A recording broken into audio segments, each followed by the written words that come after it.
Les amis, bonjour, Harry Mariette, on va parler aujourd'hui des protections en Krav Maga.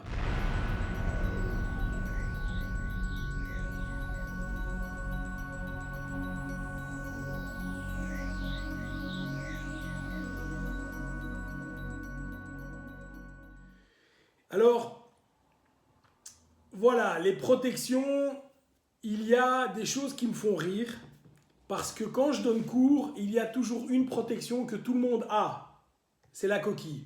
Là, je ne dois pas dire 2 fois mettez vos coquilles, les gens les mettent spontanément.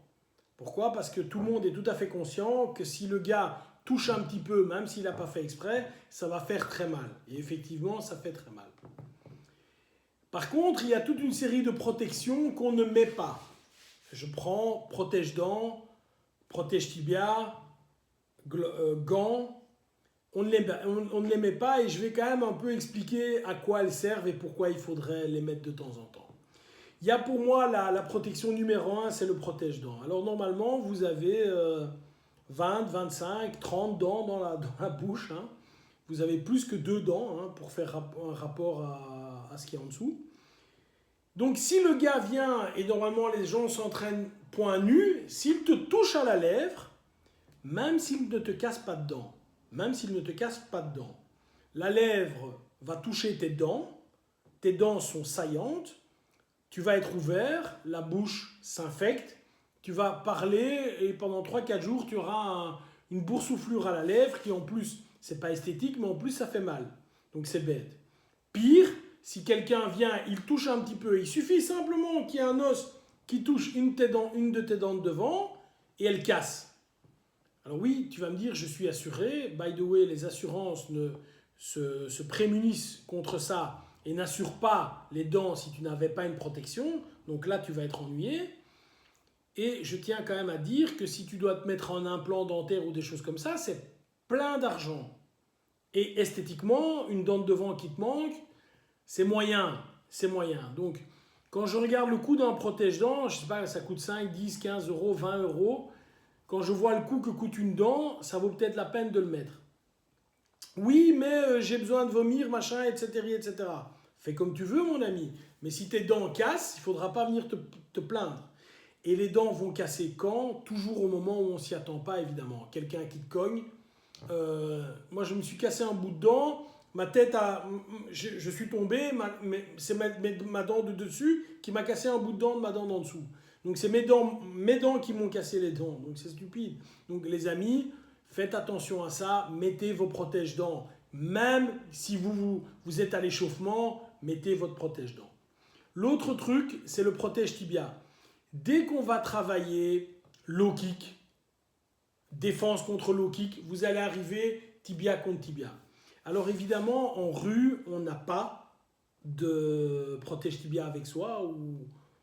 Enfin, si jamais tu te balades avec ta coquille, ton protège-dents et tes protège-tibia en rue, va consulter, tu as un gros problème. Donc personne ne se balade avec ses protège-tibia. Et donc j'ai déjà entendu des gars qui me disent « Oui, mais en rue, moi je les ai pas mes protège-tibia. » Et c'est vrai. Sauf qu'en rue, si jamais tu as un fight, tu vas devoir bloquer 1 ou 2 low kicks. À l'entraînement, parfois tu dois en bloquer 30, 40, 50. Si le thème du jour, c'est ça, peut-être tu es parti pour en bloquer 200.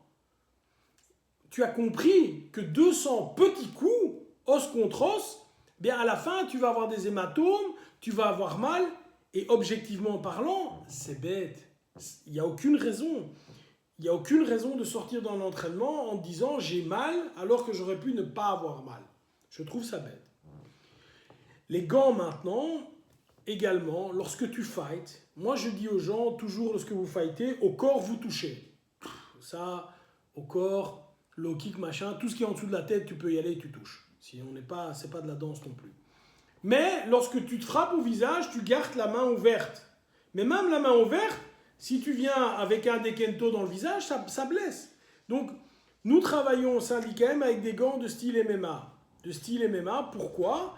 Parce qu'à un moment, en Krav Maga, on peut attraper. Si j'ai des gants de boxe, ça va me gêner.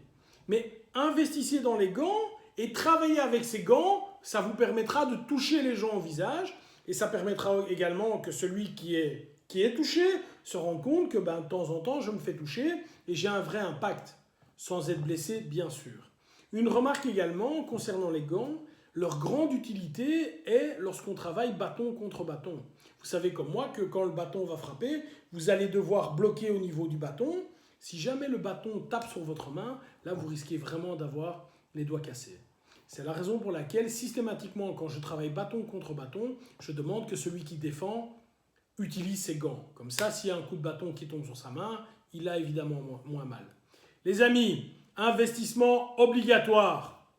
Coquille, mais ça je suis certain que tout le monde l'a. Protège-dents, un bon protège-dents, protège-tibia et gants. Si vous achetez du bon matériel, ça dure, je ne vais pas dire une vie, mais ça dure très longtemps. Donc c'est vraiment pas de l'argent jeté. Achetez-le, vous en avez besoin. Bye bye.